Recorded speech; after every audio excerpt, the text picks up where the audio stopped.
It was an ordinary Tuesday, the kind that passed quietly with a sense of calm so rare I almost felt guilty for enjoying it. Sunlight filtered softly through the elms lining Brookhaven Lane, casting dappled shadows across the meticulously tended front yard I'd spent years transforming into a lush little retreat. The air was warm but not overbearing, the sort of temperature that coaxed one to sit outside with a glass of iced tea and let time drift by. As a civil rights attorney, my days were typically consumed by tense negotiations, complex case law, and defending those whom the system too often overlooked. But that afternoon, I had finally carved out a few precious hours for peace. I just settled into my well-worn armchair, the one molded perfectly to my frame over a decade of loyalty, when my phone buzzed, breaking the silence. A message from my closest friend, Devin, popped up. Ready for the fireworks at tonight's HOA meeting? Oh right. The HOA meeting. I groaned audibly. That monthly gathering, usually dull, had become a battleground thanks to the relentless antics of Tricia Ellsworth, our neighborhood's self-appointed enforcer of decorum. She carried herself with all the grace of a royal inspector, armed with bylaws and veiled threats, and delivered her opinions with a theatricality worthy of a soap opera. Just as I was about to respond to Devin, a knock boomed at my door. Loud, insistent, and unmistakably aggressive. I glanced through the peephole. Tricia. Of course. I opened the door, greeted by her signature glare, her arm mid-swing in one of her exaggerated gestures. Mr. Langston, we need to have a word, she announced, thrusting a finger toward my chest like she was issuing a royal decree. Tricia, I said, folding my arms. It's my day off. Can this wait until the meeting? This is urgent, she insisted. My son, Barrett, and his wife just moved back from their overseas assignment. They need a place to live. Your house would be perfect. I blinked. Perfect for what? For them, she snapped. I'm a skingno, telling you to vacate. I laughed. Not out of amusement but shock. Are you serious? You want me to leave my own home because your son returned from some diplomatic honeymoon? They deserve better than that cramped rental they're in. This house is ideal.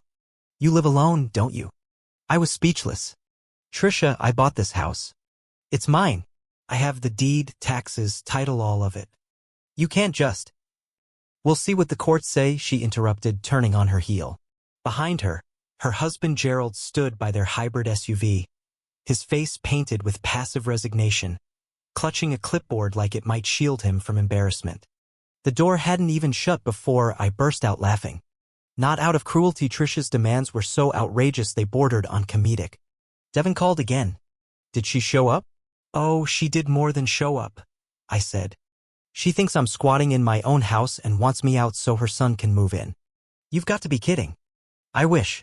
That night at the community center, the usual polite chatter simmered with underlying tension. Tricia arrived in a crimson pantsuit that screamed authority, walking with the flair of a politician on the campaign trail. When the meeting began, she wasted no time. Fellow residents, we must protect our community standards. That includes housing. There's a neighbor here who selfishly occupies a home that should serve a family. I stood up, ignoring the bait. With all due respect, there's no law HOA or otherwise that allows someone to be evicted from their own property simply because someone else wants it. She launched into a tirade, portraying Barrett as a hero returning from hardship and me as an aging recluse hogging prime real estate. I countered calmly, even tossing in a joke about my espresso machine being more family than her son ever was to me. The room erupted in stifled laughter. Tricia fumed. A week later, the legal notice arrived. Tricia had indeed retained counsel. The letter demanded I vacate within 30 days in the name of familial necessity. I couldn't believe it. My attorney, Margaret Lynn, was delighted by the absurdity. This isn't just baseless, it's a masterclass in entitlement. Let's respond accordingly. Our rebuttal was equal parts legal takedown and scathing commentary on Tricia's misuse of community resources. As word spread of the pending showdown, neighbors rallied around me, dropping off cookies, offering lawn help, and telling their own Tricia horror stories. Court day came. Tricia arrived with a lawyer who looked like he charged by the minute for smug expressions. He argued Barrett's family deserved the house due to community-based equity.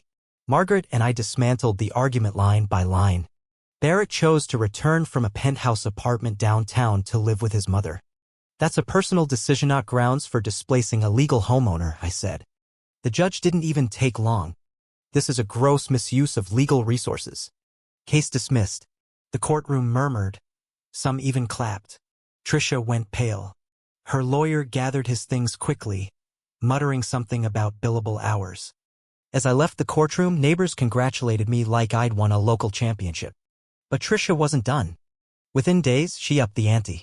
She began harassing me in small, spiteful ways, complaining about my lawn, accusing me of noise violations, and at one point, confronting me on my porch, screaming that I had shamed her family.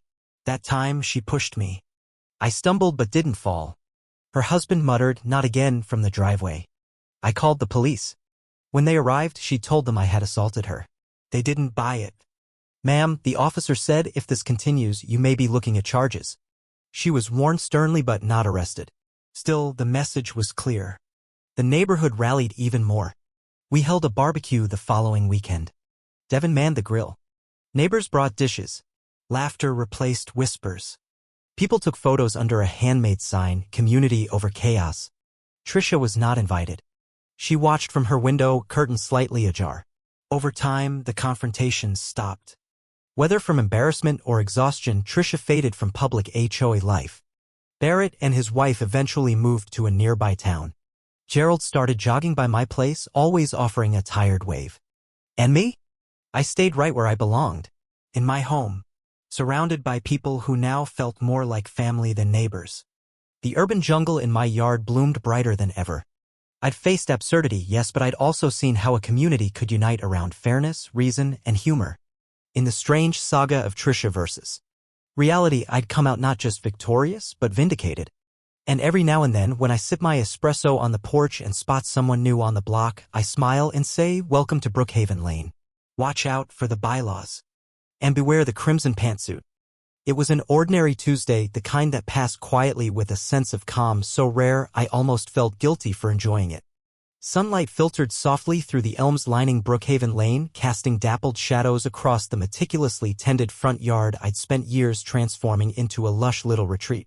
The air was warm but not overbearing, the sort of temperature that coaxed one to sit outside with a glass of iced tea and let time drift by. As a civil rights attorney, my days were typically consumed by tense negotiations, complex case law, and defending those whom the system too often overlooked. But that afternoon, I had finally carved out a few precious hours for peace.